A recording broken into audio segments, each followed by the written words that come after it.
అలాగే city Congress president Jilani గారికి, ex-MLC అన్న సుధాకర్ అన్న గారికి, అలాగే వేదిక మీద ఉన్నటువంటి ఇన్ఛార్జీలందరికీ కూడా, అలాగే ఆల్ ఇండియా యూత్ కాంగ్రెస్ జాతీయ కార్యదర్శి శ్రీమతి మేడం మమతా నాగిరెడ్డి గారికి, ముందున్నటువంటి మిత్రులందరూ కూడా నమస్కారాలు తెలియజేసుకుంటూ, నా పేరు లక్రాజు రామారావు, రాష్ట్ర యువజన కాంగ్రెస్ అధ్యక్షుడి.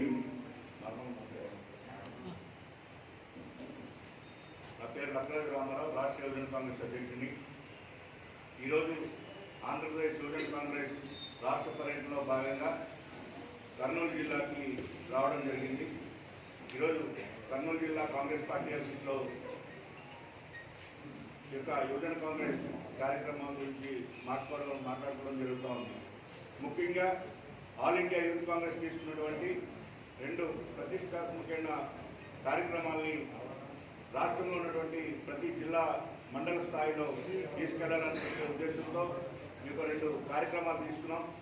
మొదటిగా ఒకటి శక్తి అభియాన్ ఇందిరా ఫెలోషిప్, అలాగే రెండోది నౌకరీతో నషానాహి అన్న ఒక కార్యక్రమం తీసుకున్నాం. మరి ఏదైతే ఈ నౌకరీతో నషానాహి అన్న కార్యక్రమంలో భాగంగా ఈరోజు విద్యార్థులు కానివ్వండి, యువకులు కానివ్వండి, నిరుద్యోగ సమస్యలపైన మేము యువజన కాంగ్రెస్ పోరాటం చేయడానికి సిద్ధంగా ఉంది. ఏదైతే మోడీ గారు గతంలో ఇచ్చినటువంటి హామీలు, సంవత్సరానికి 2 కోట్ల జాబులు ఇస్తామని చెప్పారు.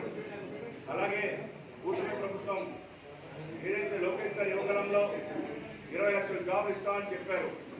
మరి మీరు ఇస్తానన్నటువంటి జాబులు ఇవ్వకపోవడం వల్ల, నిరుద్యోగ సమస్య నిర్మూలించకపోవడం వల్ల యువకులు మత్తుకు బానిసలు అవుతూ ఉన్నారు.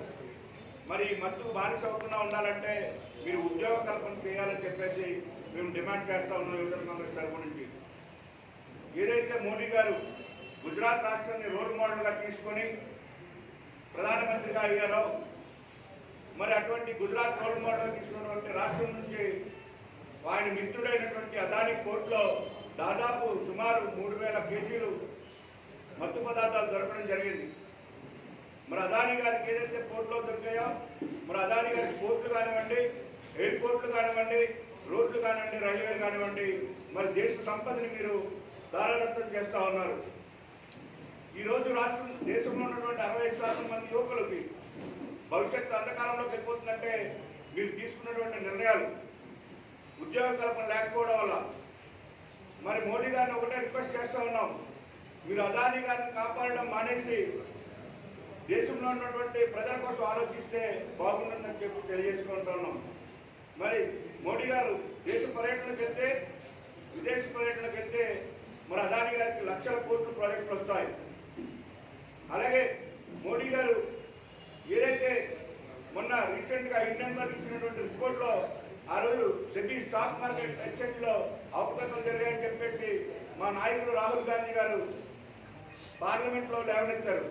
మా నాయకుడు 10 సంవత్సరాల నుంచి కూడా అదానీ మోనోపోలీ అయిపోతున్నారు, మీరు చేస్తున్నటువంటి తీసుకున్నటువంటి నిర్ణయాలు అదానిని కాపాడడం వల్ల రేపు పొద్దున్న దేశ భవిష్యత్తు అంధకారంలోకి వెళ్ళిపోతుందని చెప్పేసి మాట్లాడారు. మరి ఆ రోజు మీరందరూ కూడా బీజేపీ నాయకులు కాంగ్రెస్ పార్టీ తప్పుగా బిహేవ్ చేస్తూ తప్పుగా మాట్లాడుతుందని చెప్పారు.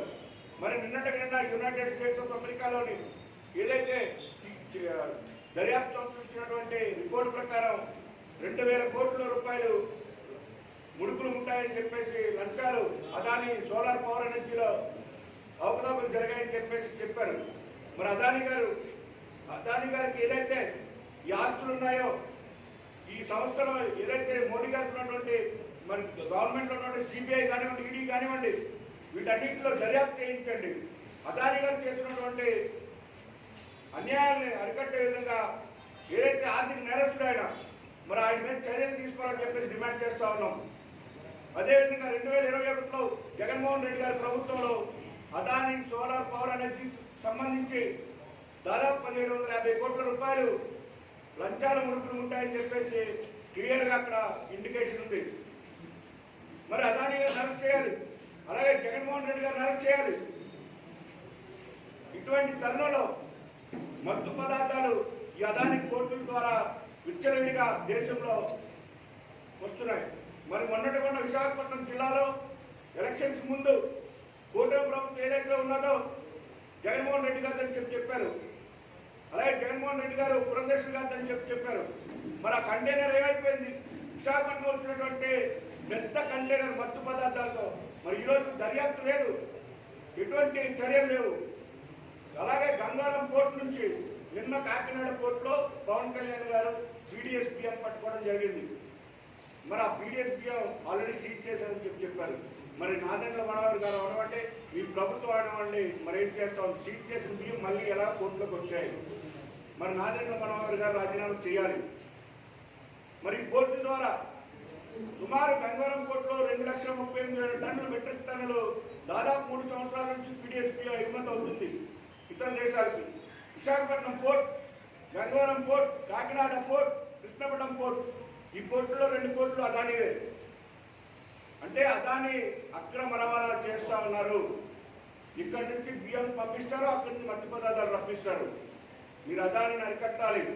అదాని మోనోపోలీ అయిపోతున్నారు. మరి ఏదైతే కూటమి ప్రభుత్వం, ఈ రాష్ట్రంలో ఉన్నటువంటి కూటమి ప్రభుత్వం ఉండే, దేశంలో ఉన్నటువంటి ఎన్డీఏ ప్రభుత్వం ఉండే ఈ జగన్మోహన్ రెడ్డి గారి మీద అలాగే అదాని మీద దర్యాప్తు చేయించి వాళ్ళని అరెస్ట్ చేయాలని చెప్పేసి మేము డిమాండ్ చేస్తా ఉన్నాం. అలాగే ఏదైతే 12 లక్షల కోట్ల రూపాయలు అదానికి రుణమాఫీ చేశారు, విద్యార్థులకు చేయాల, యువకులకు చేయాల, మహిళలకు చేయాల, రైతులకు చేయాల. మరి ఈ రోజు ఉన్నటువంటి కూటమి ప్రభుత్వం రైతులకు 20,000 ఇస్తానన్నది, అలాగే నిరుద్యోగ వృద్ధి అన్నది, అలాగే మహిళలకు 1,500 రూపాయలు ఇస్తున్నారు, ఉచిత బస్సు అన్నారు, ఉచిత ఇసుక అన్నారు. మరి ఒక్క దాని గురించి కూడా మాట్లాడే పరిస్థితి లేదు ఈరోజు.